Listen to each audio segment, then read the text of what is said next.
third one that he pointed out was that it's a place of transfiguration. This is how we can make things significantly better. And we need to do our part to learn and prepare ourselves so that we can become better people, better co-workers, better mentors, and just better employees all the way around. So as we ascend to the top of the mountains and discover the new peaks and what's beyond, what lies ahead, we need to elevate ourselves and those around us intellectually, spiritually, and in character-building ways.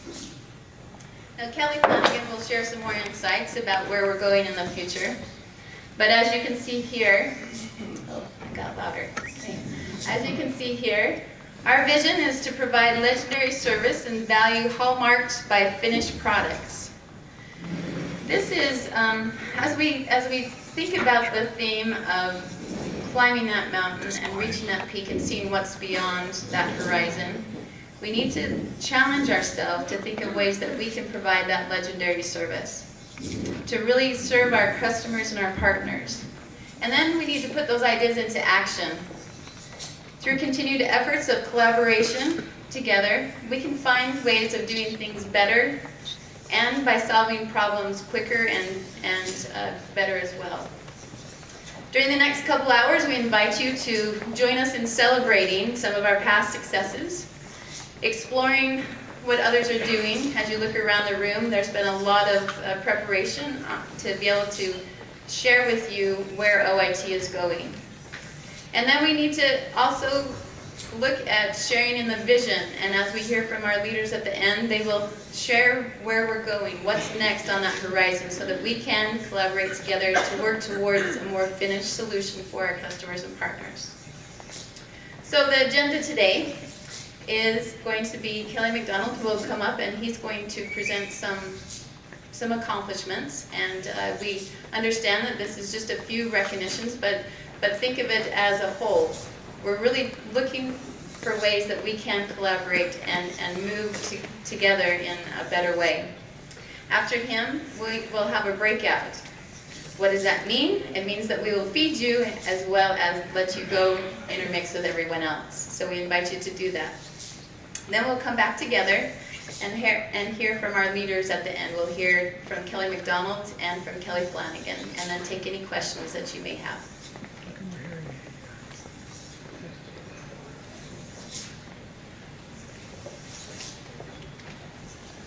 Seems like whenever I'm talking to you, I'm always between you and food. So I'll make this short and hopefully sweet, and then we can get on with having the great time that has been planned for you today. So as you probably recognize, we have been trying to focus on the areas of emphasis that our leadership team has been working on for the last couple of years. The last few sessions together, we've discussed finished products and services. That's led to some great activity amongst all of your groups. This year, we'd like to focus on another one of those initiatives, and that's team collaboration. And we would like to institute the beginning of a new type of recognition inside of OIT, not necessarily for individual effort, but for team effort. And so this is going to be a bit unusual, but we want to go down this path.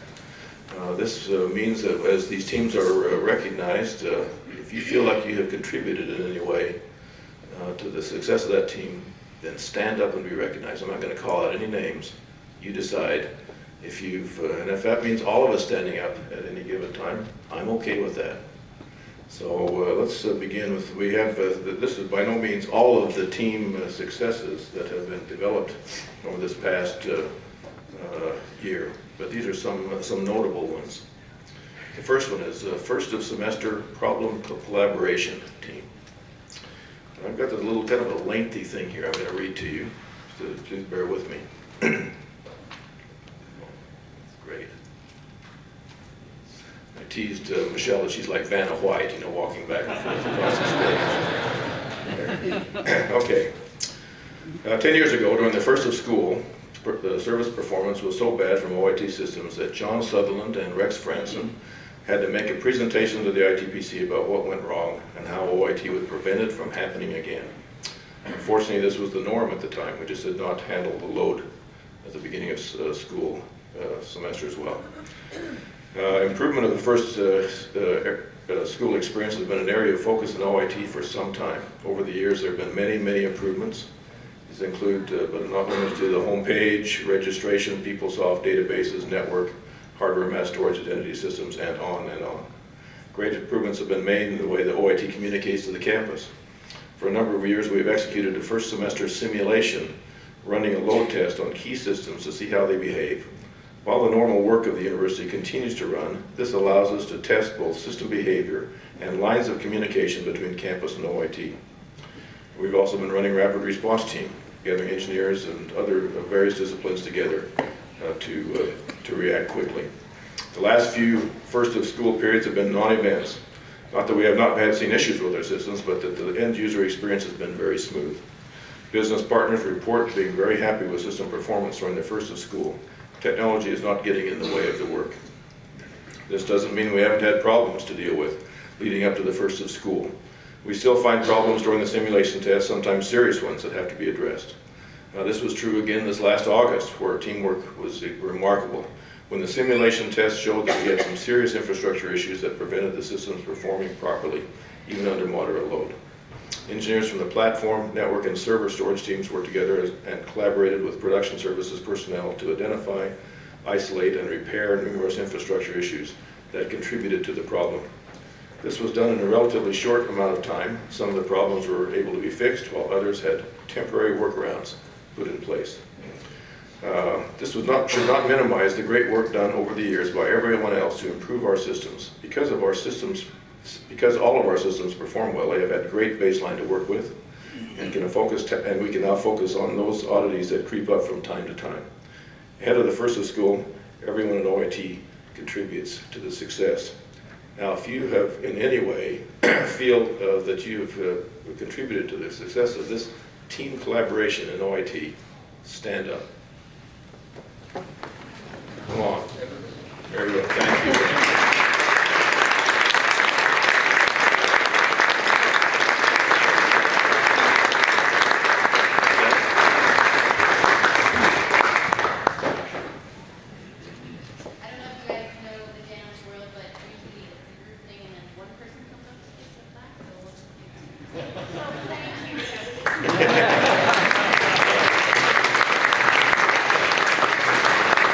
We are going to try and find a place in the ITB where we're going to post these awards so that you can come up and not only reminisce your contribution, but to understand what may have been done by some of the other teams in OIT.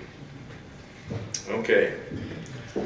Next one is the CSR's System Center Configuration Manager. I did look that up, find out exactly what it was. This is a team collaboration effort, not only with OIT, but also with the CSRs on campus. Let me just read a couple of notes about this. OIT and the CSR community have been looking for a solution for many years that would allow us to extend the ideas we began almost 10 years ago, working together for a more efficient way to deploy images and software. Together, the community had been using Altiris for many years, but it lacked the ability to scale to all of campus. We began to investigate solutions that could serve all of campus, and the Microsoft System Center Configuration Manager was already part of our contract. I didn't know I had music as a background. The team started working on the efforts last year by building a test environment in yCloud. We used this to learn more about how SCCM could be implemented at BYU and how it could meet our needs.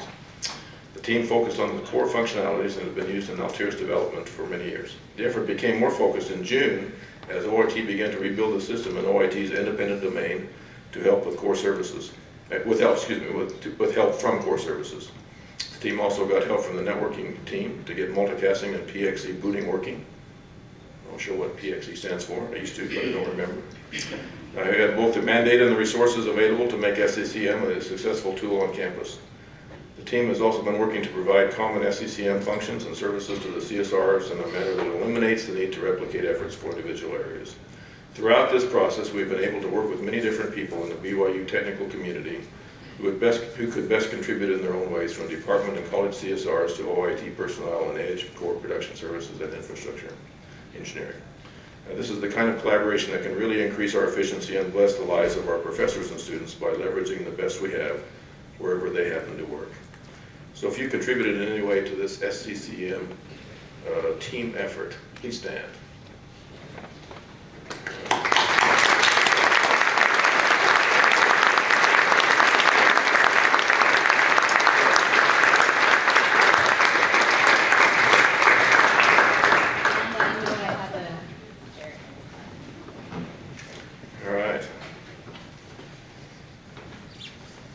The last one's recognized today. The OIT Systems and Business Academies.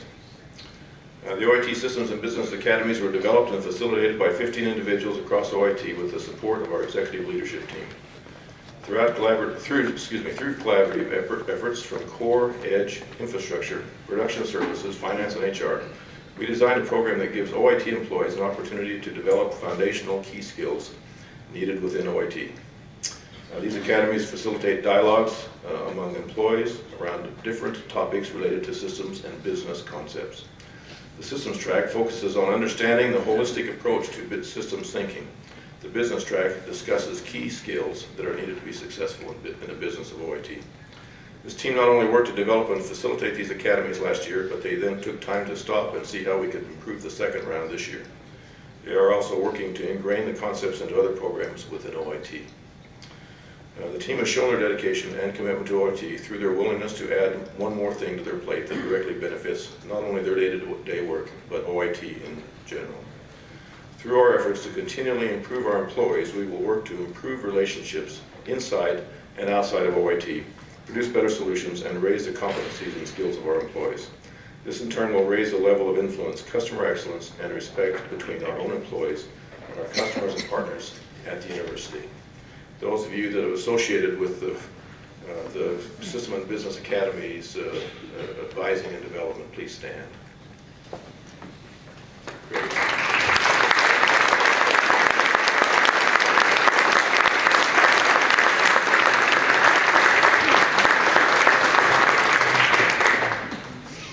Now, as I indicated, this is not all of the team activity that's been going on in OIT. There's been very much. We intend to continue to recognize throughout the coming year just a good significant effort that demonstrates this concept of team collaboration, which works together to make us all successful. Okay, I'd like to move on to another set of recognition. This is the Oliver Granger Award from 2014. And let me just read a little bit of introduction. For several years now, we've internally recognized selected employees in the Office of Information Technology. This award, the Oliver Granger Award, this is the 4th annual recognition. It's been given in our unit as recognition for exemplary and sustained work in a largely hidden area from the campus and even the rest of OIT. For those that are new, or to remind you again of the background of the award, let me give the following short history of Oliver Granger. Oliver Granger was an early church member in the Kirtland, Ohio period in church history. He joined the church in 1832 and served several missions in the eastern United States. In 1838, after most of the Latter-day Saints had left Kirtland and settled in far west Missouri, Brother Granger was asked by the First Presidency to return to Kirtland, Ohio to be the church's agent in settling outstanding church debts and selling property that the Latter-day Saints owned in Ohio. I was thinking about that again today. And that's like, we sit in front of us this grand theme someday in the future that we're going to return to Missouri, and build the city of Zion. This happened in Kirtland. We moved to Missouri to build the city of Zion, and Oliver Granger was asked to remain behind. So we're going to Independence, Missouri. Everyone, Sorrel, would you stay behind and would you, take care of things here while we're all over there, right? That's the kind of experience that Oliver had. This calling was extended to him in a revelation given to the prophet Joseph Smith and July 8th, 1838. It's today comprised in the 117th section of the Doctrine and Covenants.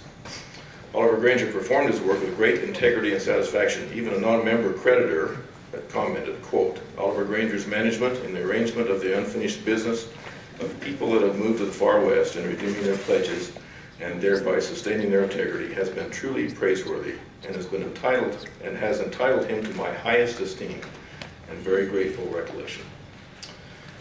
Oliver died in 1841 at the age of 47 without ever returning to the main body of the church in Missouri.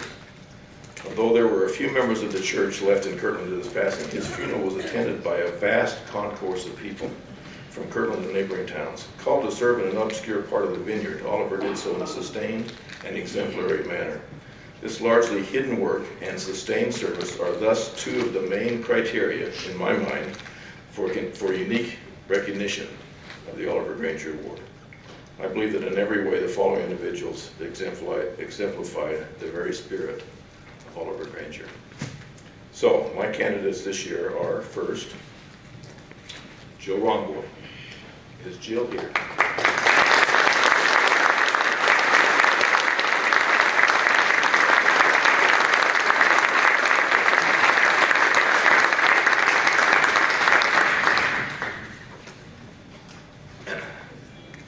Jill works in operations. Prior to coming to BYU in 2003, she spent nearly 20 years working with ICS at the church. She's had several assignments, including managing backups for both OIT and ICS, managing and training student employees in operations, overseeing monitoring operations, and facilitating problem management efforts in OIT. Over the years, Jill has shown many attributes that have been extremely valuable to BYU. She has a great drive for perfection and wants to make sure that everything is complete and finished. Her exuberance is felt by all, and she is always looking for the good in others. Making people feel comfortable is one of her strong points. She is able to accomplish this by making sure everyone is having fun. How do you do that? Laughing is a big part of her life, which is contagious to others. Jill's been able to develop a repeatable process that OIT uses to get monitoring in place. She continues to enhance and grow the problem management group that provides ongoing resolutions of many problems. Recently, she completed her HDI problem management certification. She is one of the first ones to go through this training and passed the test. She is quick to embrace change and make it a positive experience for all around her. Jill is the go-to person, and people have learned that they can count on her to get things done.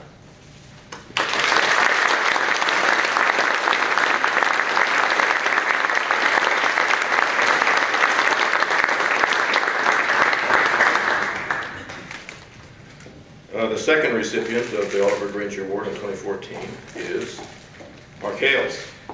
Is Mark here?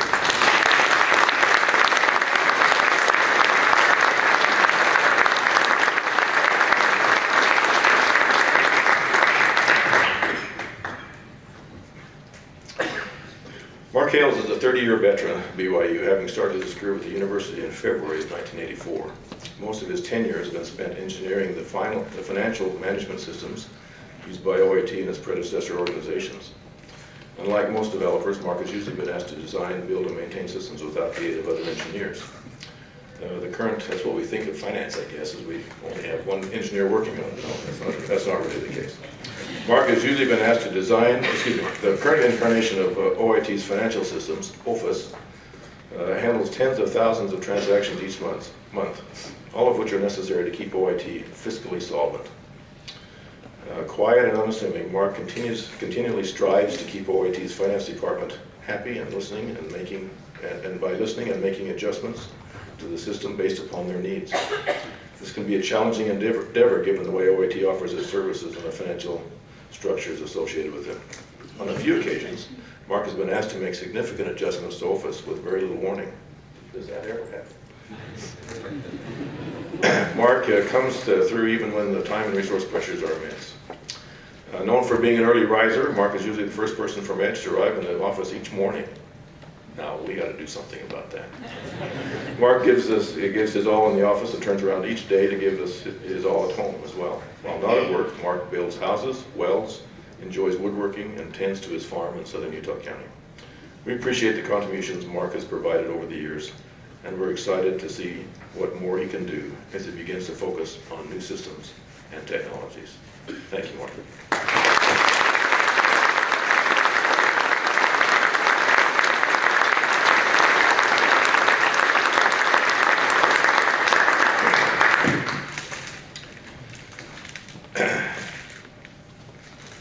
In the case of Oliver Granger, the Lord himself gave the greatest but also the most humble praise. He said, quote, "For his sacrifice shall be more sacred unto me than his increase," close quote. This comes from Doctrine and Covenants, section 117, verse 13. I encourage you to review this interesting section of the Doctrine and Covenants and learn more about Oliver Granger. In the same context of exemplary and sustained work, I think it fitting to recognize both Joe Royboy and Mark Hales as this year's recipients of the 2014 Oliver Granger Award. Take time to thank them when we break for in a few minutes, or later when you pass them in the hallway, for the work they are doing to make a difference for both OIT and the work they are doing. They are making a difference for both OIT and the university. Thank you again.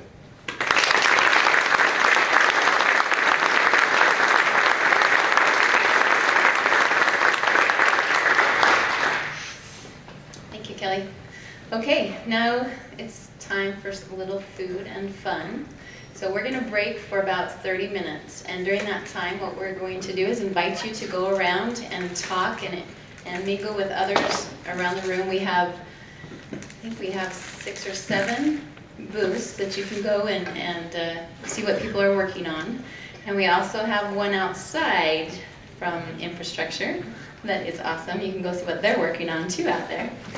So feel free, and there's some food in the back, so eat while you mingle.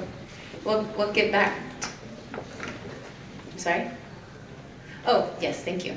So at each booth, you may receive one raffle ticket, and we're going to raffle off some prizes up here after the break. And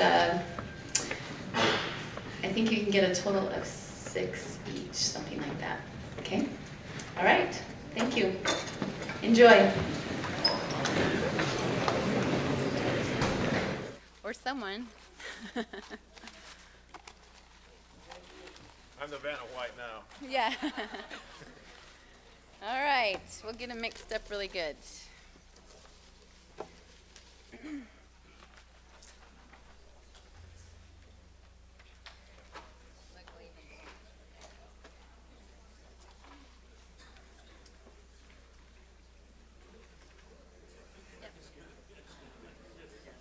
Okay, get your tickets ready.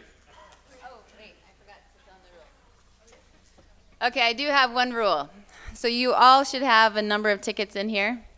And we're going to do it a little bit like White Elephant. Meaning that if you win a prize and you win another one, you get to choose between the two. And then we'll raffle off the one that you don't want. Okay? All right? Okay, the first one is for a wireless mouse.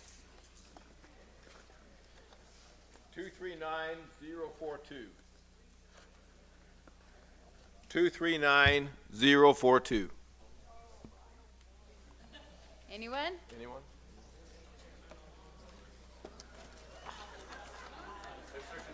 Going once. You're searching for your tickets? Okay, once, twice. Next one. All right. 237618. Come on. Oh, yay. All right, okay. Chris. Good. Another wireless mouse. All right.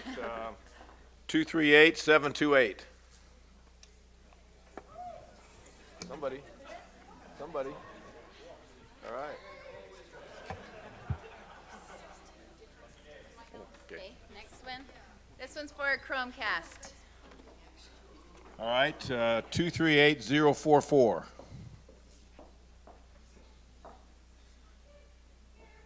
All right. Chromecast. 238044. Coming in. Yay. Great. Okay. Okay, this is the wireless stereo headset.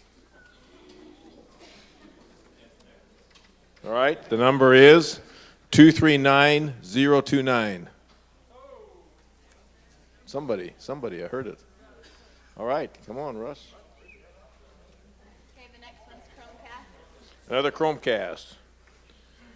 237622. Check all your tickets. All right, David Andrus there in the back. Very good. This is a wireless speaker. Okay. 237288. All right.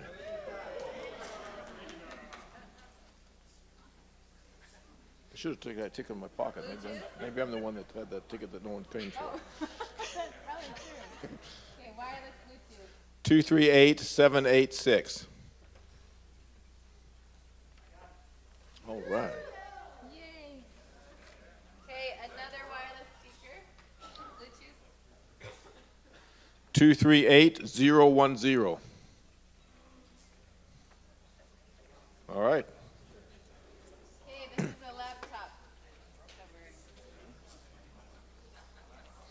cover. Okay, laptop covered. 237306. 306. All right. Okay, Bluetooth headset. 237369. Yay, David. Good, David. Okay, last one. This is for a smartwatch. And the number is 237311. All right, Susan. 237311. All right.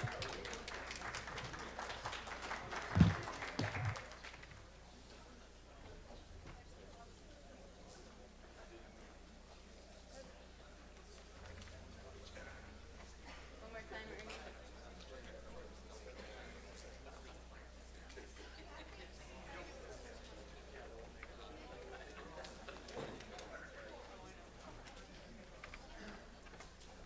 Okay, thank you all. Thanks for going around and finding out a little bit more what we're doing within OIT and hopefully talking with some people and interacting.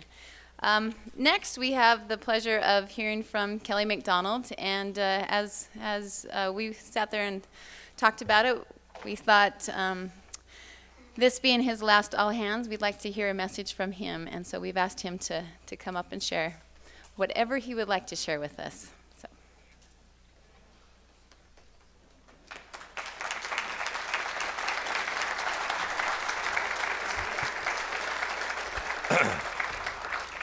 Thank you. I'm really honored to feel honored to be here. I approached this assignment with some reluctance.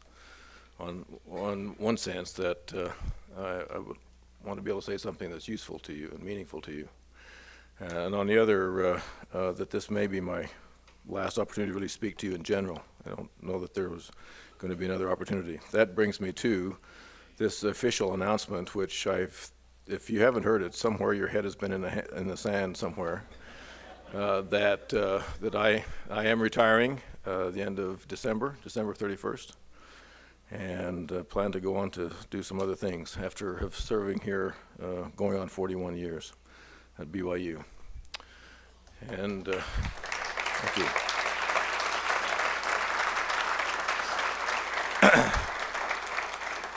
So I've been asked to speak to you for 10 or 15 minutes on what I feel is an important topic. I certainly interpret it as such, and I was asked to share some lessons that I had learned in that 40 years of service. I'm going to read this for two reasons. One of them is to make sure I get it right, what I want to say, and the second is to make sure that I don't leave anything out in what may be a difficult time for me to speak. So please bear with me on the reading part of it. I've been asked to share with you some of the lessons that I've learned in the last 40 years of service at BYU. On the one hand, it seems to me that these 40 years have passed by very quickly. But on the other hand, 40 years has been a long time. In some ways, the university is much different now than when I first started, but in other ways, much the same. Some of you will undoubtedly accuse me of being too senior if I were to mention that I started work at BYU long before some of you were born. It's impossible to summarize my 40 years in just 15 minutes. Thus, I thought I would just select an important lesson that I had learned and try and convey it to all of you. As I labored to select the right message, I reflected on some basic principles that I had learned early in my career. And the more I thought about these principles, 3 emerged to be the right principles to speak about. Now, I'm speaking about certain principles that author Daniel Pink describes as the basic needs that each of us want to receive from our life's work. He describes these basic needs as, first, mastery, or the feeling of improving our ability; second, autonomy, or feeling in control of our future; and the third is feeling as if we are a part of something larger than ourselves. When we truly feel that these 3 basic needs are being met by our work, then almost nothing else matters. We will work with less than perfect teammates without complaint. Our supervisor doesn't have to be a master manager. We're happy to fill in for their gaps. The salary that we earn is not the critical issue that it might be for others. In a sense, these principles form the 3 legs of a stable stool upon which we can safely balance a meaningful career. So that's early in my career. Many years ago, I worked at BYU because I needed to support my family. I was also trying to complete a university degree, and the tuition benefit with class flexibility made it easier to accomplish here at BYU.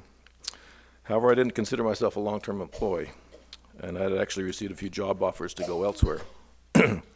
However, there were 2 incidents that I would like to relate to you that changed my direction, and now, as you can see, made the 40 years, the rest is just the 40 years of history. In 1981, my campus organization, a precursor to OIT, was reorganized. As part of that reorganization, its new director, Willard Gardner, approached me with a change in my assignment. He had apparently been observing my work, and he must have been impressed with it. For now, I was to work directly for him in helping to develop a new strategy for data communications and networking here at the university, a discipline that had not been significantly pursued at BYU, but one that he felt would have a great importance in the future. The number of computers on campus was growing. We had more than just 2 or 3, and they helped to communicate with each other, and they needed to communicate with each other. I asked Willard what my job description would be, and he responded with, quote, "Just do good things for the university," close quote. So thus, practically overnight, my autonomy at work increased tenfold. If anything was to be done in this area of computer networking, I had to conceive the vision of it, then convince Willard and others that it was worth doing. The new skills to be mastered in networking technologies were plentiful, so there's plenty of things to be mastered, and I flourished in the new things that I was learning. I also felt that I was participating in a greater role for the institution. During this era, we built the first campus network. We connected it to the fledgling internet, and then we ramped up the number of on-campus computers that utilized it. I often thought to myself during this time, I'm in my dream job. They're actually paying me to do things that I would probably done here for free. But autonomy and mastery can only last so long without the 3rd leg of the stool, and that's this feeling part of a larger purpose. By early 1988, the old feelings of discomfort were returning. I had completed 2 degrees. I was proficient in the networking discipline, and Novell had actually started to recruit me through a former BYU colleague that had previously been hired there. Then in August of 1988, then President Jeffrey R. Holland addressed the university community during the annual university conference. His talk was entitled, "A School in Zion," and that talk was stunning to me. It literally changed my life. I've recently reread the talk some 26 years later after it was given, and reaffirmed again in my mind the quality of the speech. It was President Holland in his finest oratory fashion. But what was surprising to me now is that his talk was largely targeted at the faculty. Although the work of his institution is broad, President Holland focused largely on BYU scholarship. It was not nearly as broad as this recent charge that we have received from President Worthen in our last university conference, where he encouraged all of us with, quote, "The mission statement makes clear that not just formal education, but all programs and all services should make their own contribution," close quote. Thus, I've now come to realize that this wasn't the actual words of President Holland's talk that made the difference to me.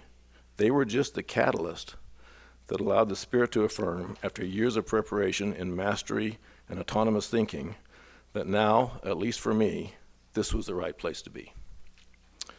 I walked back to my office in the Talmadge building from the Marriott Center that morning with tears streaming down my face. I finally realized that I had arrived at my life's work. The Spirit had told me so, and my work was here at this institution.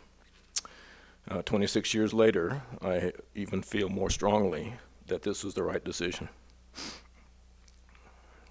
I may have originally entered BYU to learn, but rather than going forth, I stayed here to serve. Several months after this incident, somewhat surprising to me, I was appointed as the Associate Executive Director of University Computing Services, and I've served in some leadership capacity surrounding information technology for the past 26 years. But my point is not that management assignments naturally follow university conferences, nor that you have to serve in a specific leadership assignment to experience the feeling of belonging to a larger institution. My point is that Daniel Pink's observations were right. These opportunities of growth in autonomy, mastery, and especially in belonging to a cause changes what we might call our work into what we can truly call our service. How we accomplish the growth in these areas may be different for each one of us, but the net result is the same. It is a new sense of job satisfaction at the same time that we are truly making a difference at this institution. Now, I've talked with others in OIT that have been working at BYU for a long time. I especially sought out those that may have had a very different career path than mine. Invariably, they too have had a similar three-legged stool career experience, dominated by my levels of first a period of competence building or mastery, followed by a period of vision setting or autonomy, and then waking up to a feeling of being part of the larger purpose of BYU.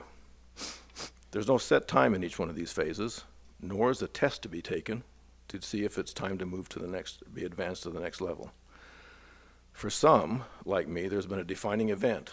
Others, it has just been a feeling of arrival, almost like feeling of coming home. This same scenario may be true for careers at other institutions, but I wouldn't know that. I've had no personal knowledge of that since my entire career has been at BYU. But whether unique to BYU or not, what I'm calling the career arrival effect is worth striving for, both here and elsewhere. I encourage each of you to think deeply about where you believe that you are located along this career track that I've been describing.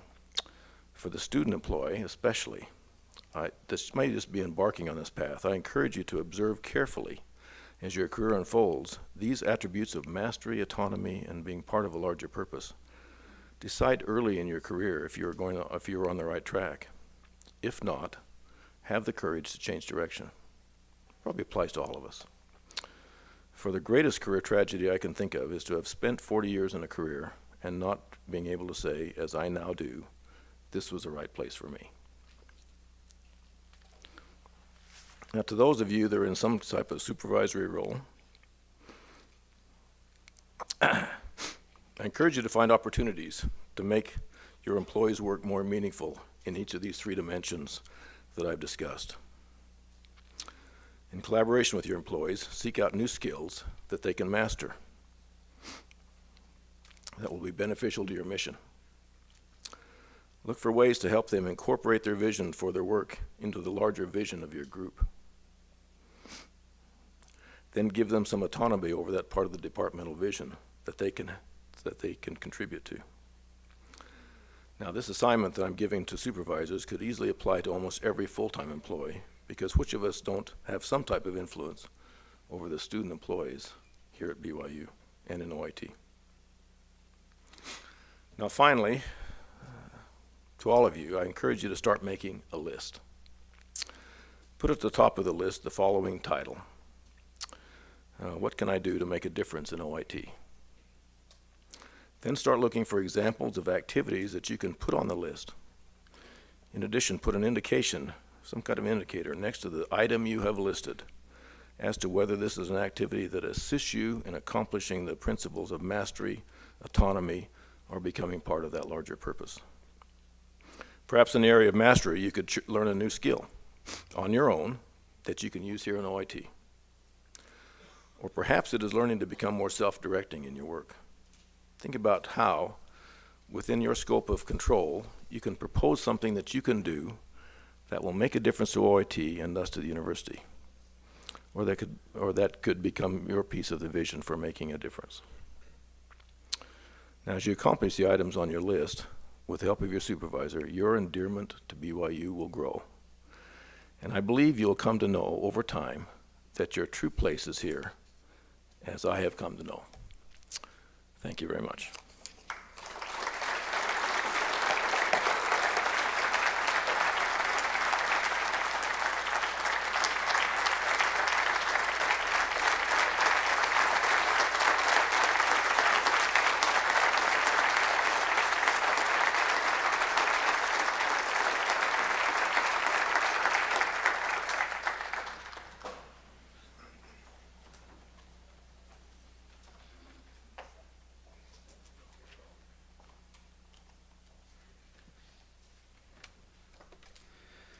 Well, I don't think that this is my last all-hands meeting, but that actually isn't in my hands at all, so.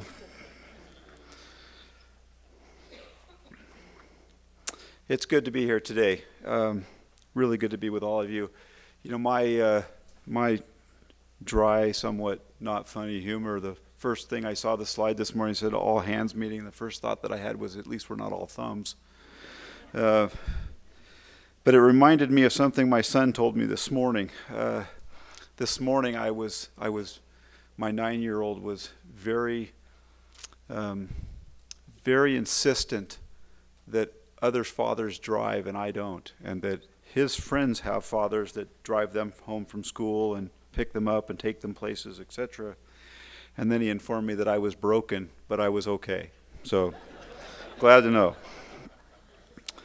Well, I'd really like to first just thank everybody for their participation today. This has been a nice event. I'm hoping the wrestling wasn't kind of OIT versus the customer, but I'm not quite sure what that was supposed to represent, sorry. And I really appreciated the data center folks showing us how to interfere with Wi-Fi effectively with an ARC. That was very nice, thank you. So, and I'd like to also congratulate all those who have won awards. That's a nice thing to have been recognized by your peers and others about your accomplishments. So how about we give them all another round of applause.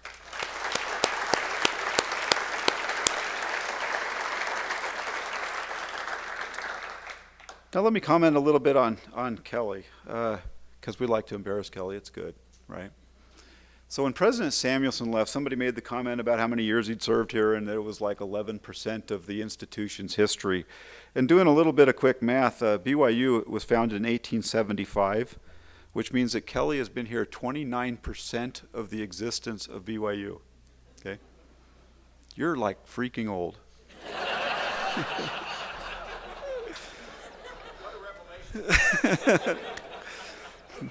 You know, I've seen Kelly almost every day for the last 13 years, and I just never realized that before, so it's good. So you look great. Okay.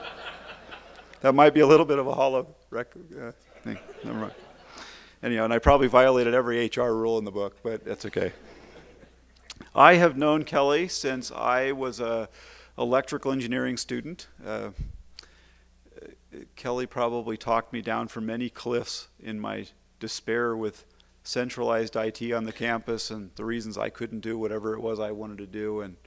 And Kelly was always there to answer the phone. And as Kelly always does, with a calm voice and a clear mind, could talk nearly anyone out of despair and back into some sense of realization, so reality. So I appreciate all of the interactions I've had with Kelly for quite a number of years now.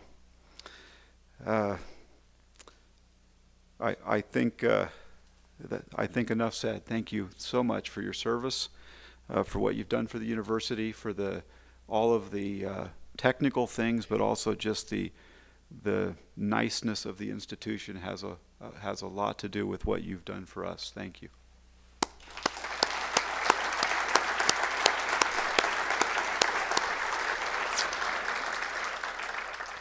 Now I'm going to do this a little backwards from normal. I have a few things to say, but I would like to just open it up for some questions. David Kennison has been kind enough to email me some of the questions people, either he made up or people emailed him. I won't assign blame on any of them in particular, but I thought the first two were kind of nice. Let me read these first two, and then I'll answer them because they're certainly related. You can see there are clearly different factions of OIT, okay? There's probably the Kellyites, and there's probably the whatever otherites, okay? So the first one says, your leadership is greatly appreciated. So this obviously is the Kellyite side. Do you still hope to return to teaching and research at some point? And the second question is Kelly McDonald chose to retire early. What's the chance that you're going to do it too?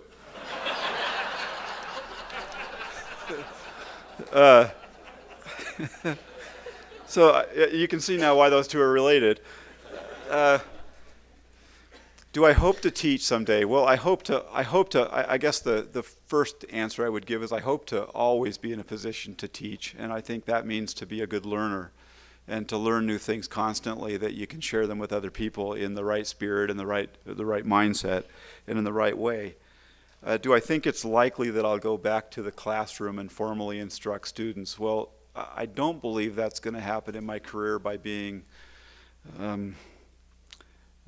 asked to go do so and have that be my formal and first job, my day job.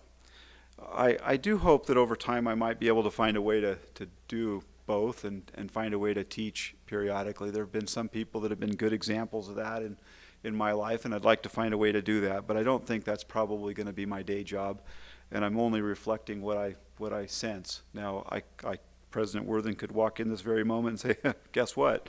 You're going back to the classroom. And that would be fine. And I love that experience. I love the opportunity of teaching the young single adults here and married adults good things, good truth, and doing it in the atmosphere of BYU. But I don't believe that's going to happen. Now, as far as early retirement, Kelly, for those of you who know Kelly well, there is a spreadsheet for every one of you describing retirement and what you ought to do, and Kelly could probably walk you through the way to create such a thing. And the earliest opportunity I have to retire, sorry to break the news to those of you that were hoping for something earlier, would be at least 10 years. I would take severe penalties for retiring earlier than that, although there are days where that sounds pretty nice, actually. But I think in the most part, I think unlikely. If you define early as 62, that might certainly happen. I think a lot of that depends on what my 9-year-old chooses to do in life and where that leaves my wife and I. I think our best laid plans at this point is Preston will go on a mission and we'll leave shortly after, which makes us getting home just before he gets home, and that will be that would be our dream life. But I have to also tell you that 9 years ago, I believe that Nathan was going to do the same thing for us, so I'm not going to make any promises at all. Okay.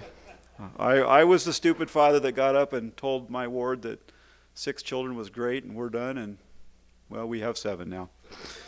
So, third question. In fact, before I go to the third question, why don't we take one or two from the audience? Anybody have a question they want to ask that you dare ask? It's still close to Halloween. No. I'm not going to see your Weasley little hand raising up, so you're going to have to do something more significant, but don't throw things. Any questions? Okay, I'll read question number 3 then. Do you envision the organization staying the same with the departure of Kelly McDonald? No, by definition, if Kelly leaves, it will be different.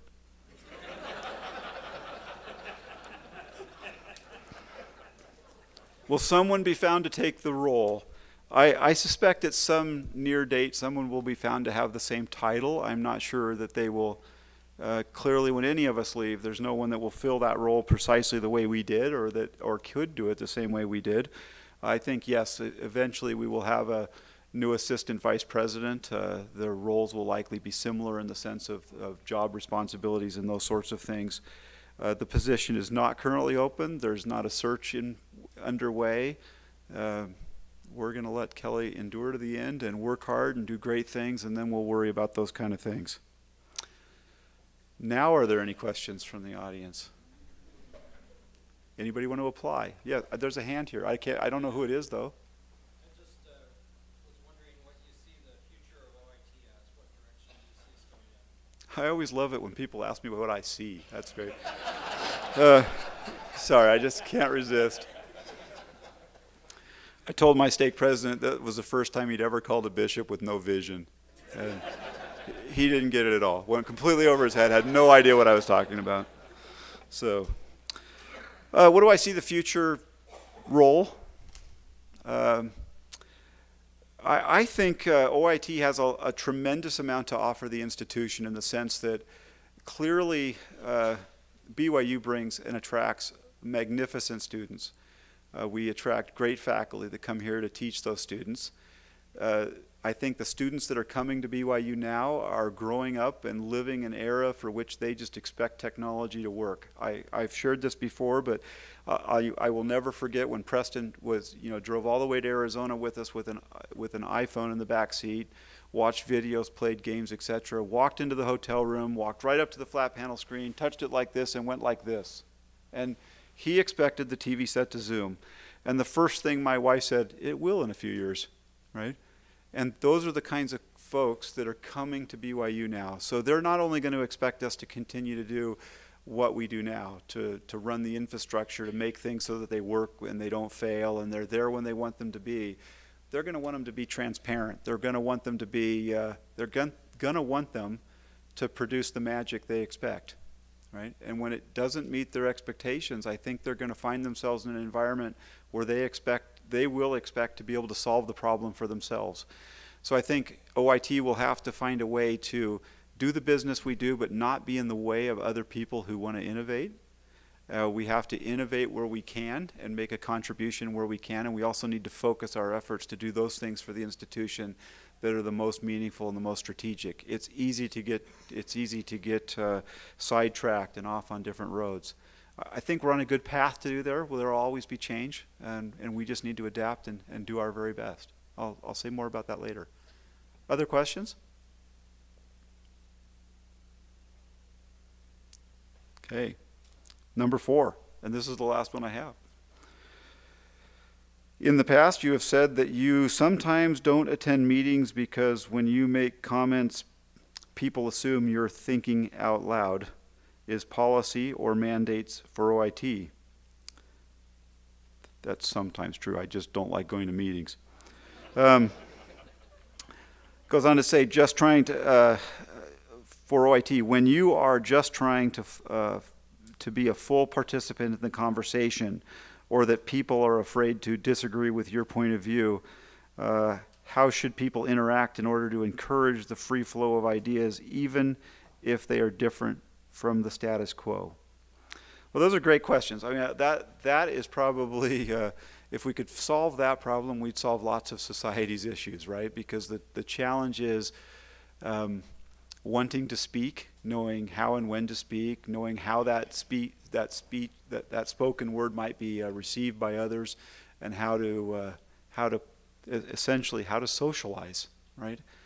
I think I would hope that the last more than a decade of my interactions with many of you have shown that we can have open conversations, and while I might disagree with you I don't, on that particular topic, it doesn't mean that either one of us is bad or wrong, right?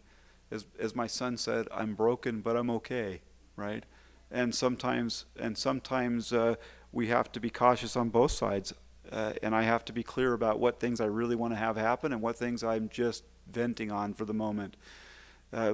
Some averaging is necessary when interacting with any people, right? We sometimes say things that we regret later, and we're hoping that people will forgive us. On the other hand, there's sometimes we want to say something and want people to take it to heart. So we have to be careful how much averaging we do when people say things to us. For me and for any leader, you have to be a little cautious of how delusional you're being also. It's easy for somebody to tell you something and for you to just say, I disagree and you're wrong, and move on. It's important to take that a little bit more to heart and give it some real thought. So I hope I've demonstrated that. But I think another side of that question is I I've tried to find people in the organization for which I feel really comfortable with, in the sense that they're willing to tell me I'm an idiot when I am. And I could make a pretty reasonably sized list at this point of people who I think are like that, and that's a great thing, right? That's a good thing, not a bad thing. None of us are perfect. None of us have the breadth to know all of the places we ought to go in every form of technology that we're going to be asked to deal in. And we need great people that can voice their concerns, that can give us new direction, that can challenge us to do new things, and I love that aspect of the work. That's a great thing. I love nothing more for somebody to tell me, have you seen this new thing, and here's a book. That's great, right? And that's a fun thing to do. Okay, other questions? Well, on the other hand, there's some of us who don't think before we speak.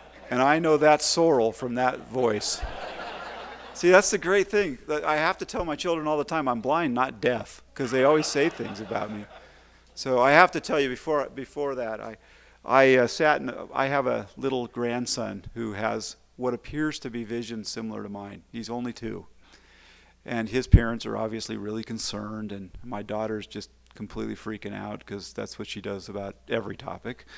And after my wife and my son-in-law and my daughter talked about York and his challenges and how did Dad cope and everything with me in the room for like an hour, like I wasn't there, my son-in-law finally said, "But it's okay. Dad turned out okay." And sometimes lots of people talk before they think, and sometimes that's the best stuff, right? Because it makes us think about, it's funny, I didn't know my family felt that way, right? So I was telling Phil on the walk over here that many years ago, my wife and I were driving along on vacation, and I had chosen to use the binoculars to look out the front window just to look at scenery and stuff. I thought, yeah, that's cool. It works okay. But I noticed I got distracted into looking into the oncoming cars after a while. And I noticed that all of these other people on vacation had this happy guy driving the car and this wife that's turning around like whacking kids or dealing with all this stuff. And I finally turned to my wife and I said, "You got it way easy. I thought that was just a normal father role, but evidently not." Any other questions? Sorrel, do you have a real question? No, that's just that comment. Wait, was it about me or about you? No, you mentioned your family because that's a situation where you have high trust in your relationship.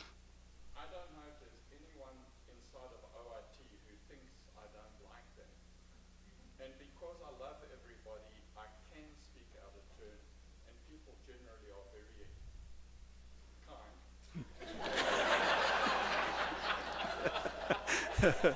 I like the generally exception. That's nice.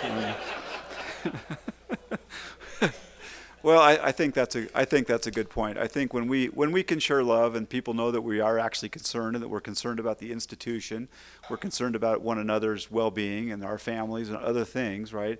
It leads to that trust that even when we say something that has to be said, that it comes with truly the belief that we want to make things better and not a personal attack. And I think that's really a difference.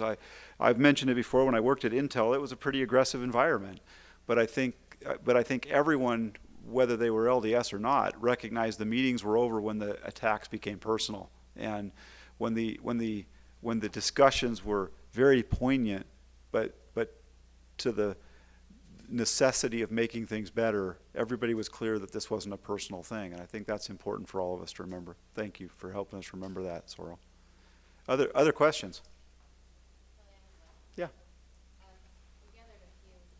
This one is around management and what they can do to help the connection between leadership and employees improve. Well, so the question is in a management role, I believe the question is in a management role, what can you do to better facilitate the clear and open communication between management, leadership, and employees in the organization? Well, I think the first thing is you've got to share it, right? And I think you've got to share it with I think you first have to share it with as little cynicism as possible, right? although I think a healthy dose of cynicism is kind of fun and important. I wouldn't have much integrity if I wouldn't admit to that. But I think the important thing is we discuss lots of things as in the leadership in IDLE that we think is for the betterment of OIT. Those things ought to be shared with the managers and directors of the various organizations, and those things you ought to feel free to, unless asked otherwise, to share freely with every employee in the organization. And I think it's okay to get pushback. It's okay to hear. It's okay for your employees to ask, well, why did they say that? And I think it's okay for directors to ask their managing directors, can you give me a little more information? I'm getting a lot of pushback on, why is that a good thing for us? I think those are all healthy questions. Sometimes, once in a while, rarely, the answer is, we're just going to do it because that's what we've been asked to do. Very rarely, right? There are things I've been asked to do at the institution for which I was not in a position to say, why? And the answer is because we've asked you to do it, please go do it. And I get it. That's going to happen sometimes, but I think that's pretty rare. I think if we don't have good reasons for the things that we're trying to do, or we're making decisions based on inaccurate data, we ought to be corrected. We ought to be given the opportunity to go reevaluate. We ought to be able to make changes. And I know those changes in response to that sort of thing can come across as cynical, like, we won that time. But it's not a win or lose thing, right? We're all in this together. One way or the other, we either get to be successful and have fun, or we get to, have failures and live in despair, right? Together. And I think that's an important part. Other part of that? Anything else? Yes. I have two questions on where you see this organization going in regards to SOA, EPA, and UX. Okay. Where are we going in terms of SOA, service-oriented architectures, event-driven architectures, and user interface stuff?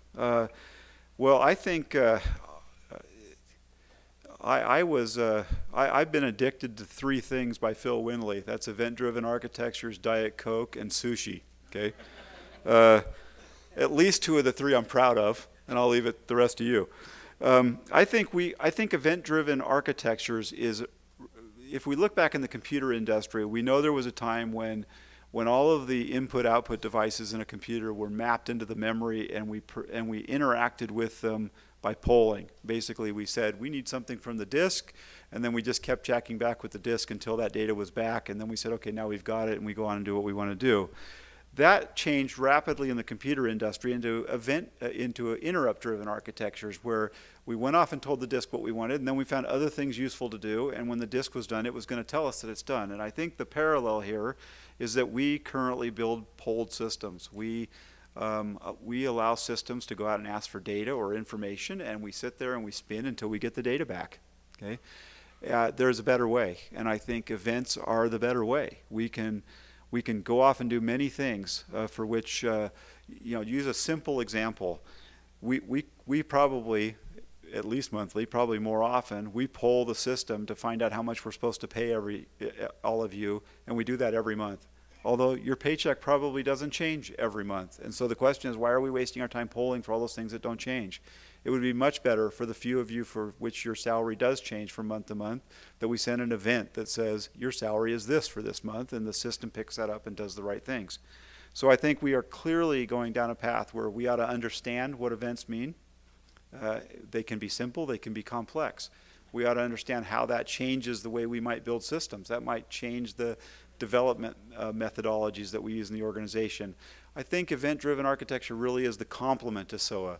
So we have web services that we can call to acquire information, that we can put information up, we can interact with it via a mechanism which is far simpler for people across the campus to understand and enhance and enliven some of the things that we do.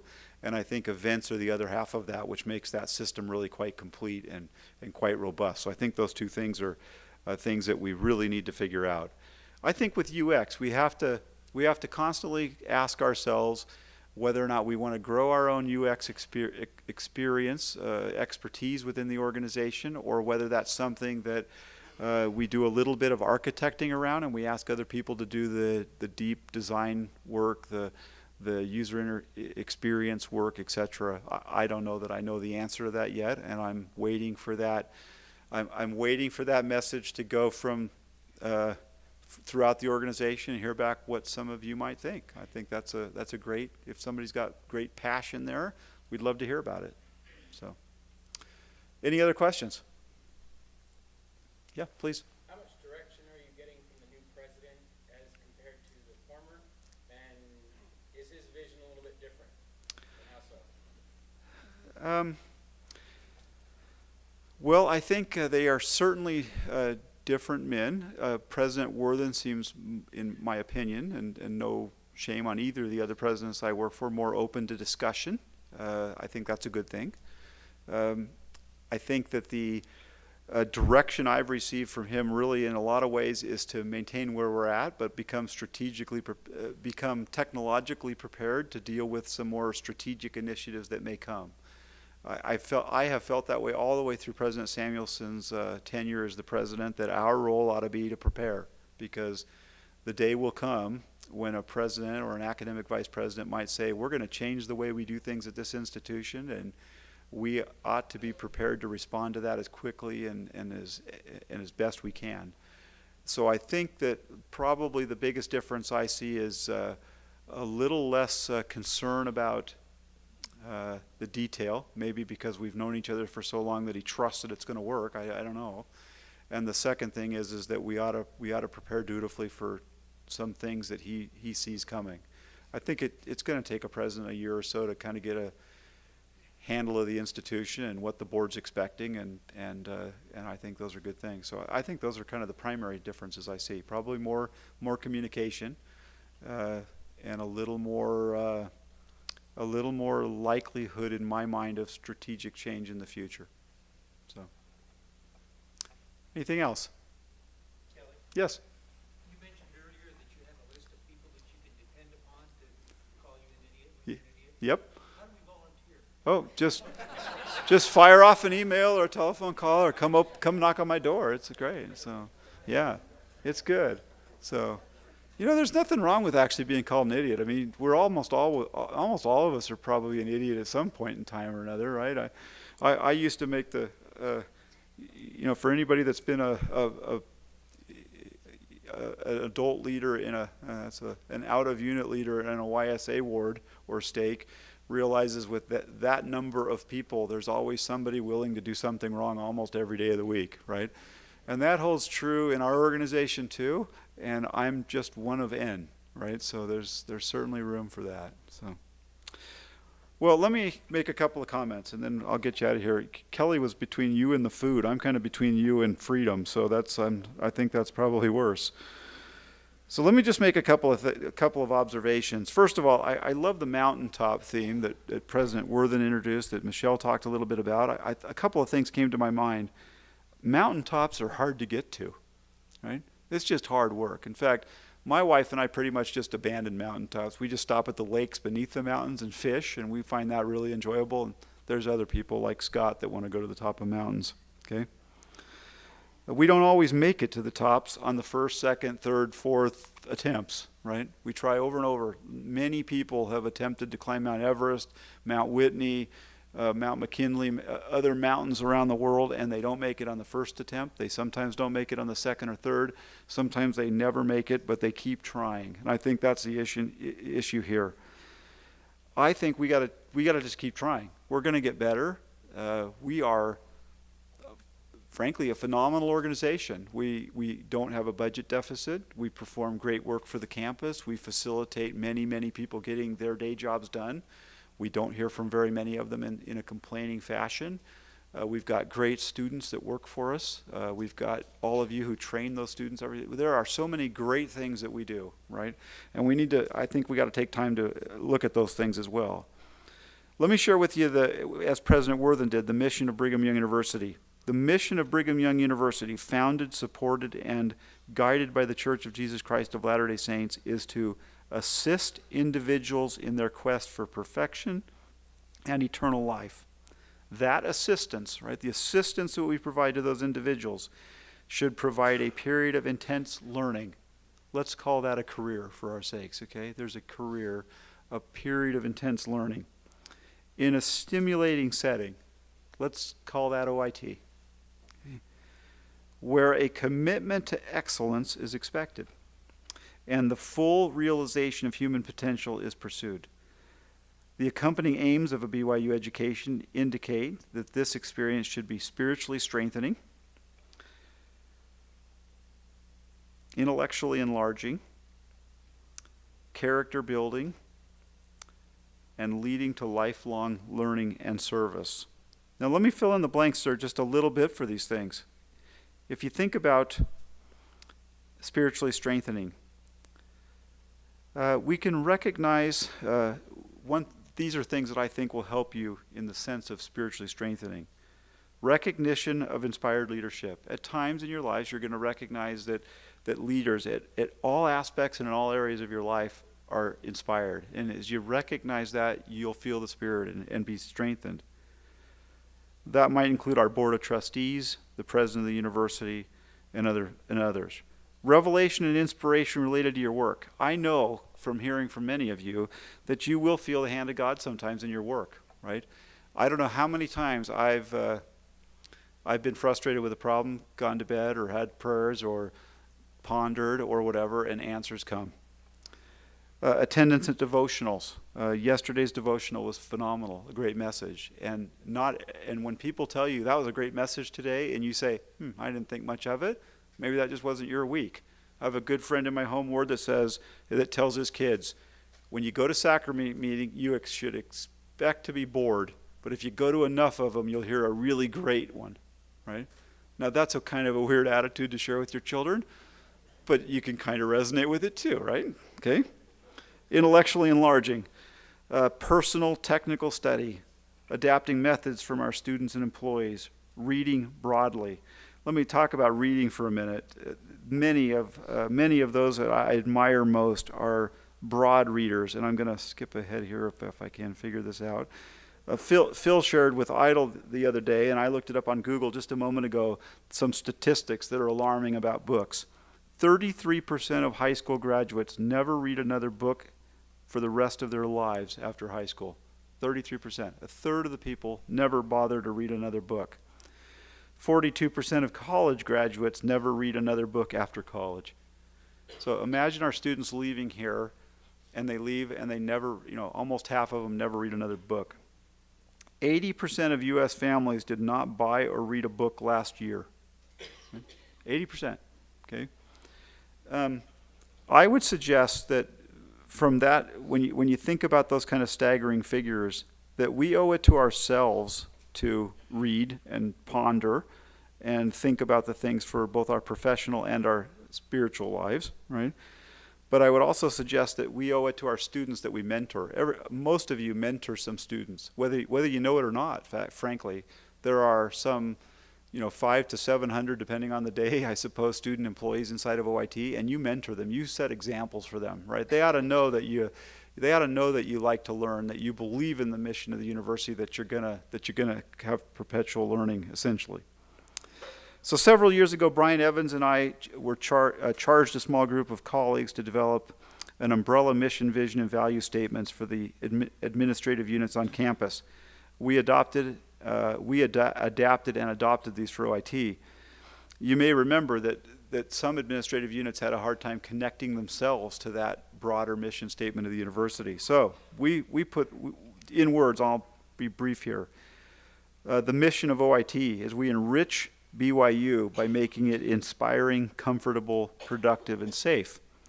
The vision is to provide legendary service and value. Is what you're doing legendary? Do you want to make your great-great-grandchildren are going to talk about what you did in life as legends, right? And is the kind of service you're providing, is the kind of work you're doing something that will inspire your children and grandchildren and great-grandchildren to aspire to? The values of competency, respect for sacred resources, integrity, teamwork, exceeding customer expectation, respect for all individuals, innovation, and accountability. And I'd like to emphasize competency, teamwork, and innovation. In these areas, I expect excellence in OIT. We should be competent, we should work as teams, and we should be innovative. I expect OIT to be a stimulating environment where each of us can learn, teach, and serve, right? We are never, we always have those characteristics about us. We learn sometimes, we teach at other times, and we should provide service when we can. We must be and remain competent in our areas of expertise, and I think that relates to the reading, going to conferences, workshops, inviting other professionals in our areas to visit with us and help us learn from them, right? Good things can come of that. We should work as teams and generate innovative solutions. Really great new ideas are always intriguing and interesting to consider. And I think more importantly than all else, and I'll close with this, that as we are innovative, work as teams, and find ourselves competent in what we do, we're just going to have more fun. And I think if you're not having fun in life, you ought to find something else to do. Because if I woke up every morning and just dreaded going to work, I don't think I could do it. I'd go find something else to be, like a pilot or, a brain surgeon or I don't know, right? Something where I could put my skills to work, right? Okay. So I would invite all of you. Kelly has been a great example of this, reading books, right? And I love books because they inspire me to think about other things and other possibilities. Whether those are professionally oriented or fictional or nonfiction in areas that have nothing to do with your work, I think they all can inspire you to do better and bigger things. I would be amiss if I didn't share with all of you the love that President Worthen has for you and for the work that you do here at BYU. He is a great man. I am impressed with his leadership skills. To Sorrel's point later about being kind to everyone is a great reminder to me of at least one of the selfish reasons we should be kind to everyone. When I started in this role, Kevin Worthen was a associate dean in the law school. Later the dean, later my peer on the President's Council, and now my boss. I'm grateful that 10 years ago I was kind. Like I said, it's a selfish reason. Anyhow, I appreciate what all of you do. I appreciate all those that put this on today and for the opportunity that you have given me to speak with you. And I will appreciate anything I hear from you in the future, and feel free to come by and call me an idiot kindly. Okay. Thank you.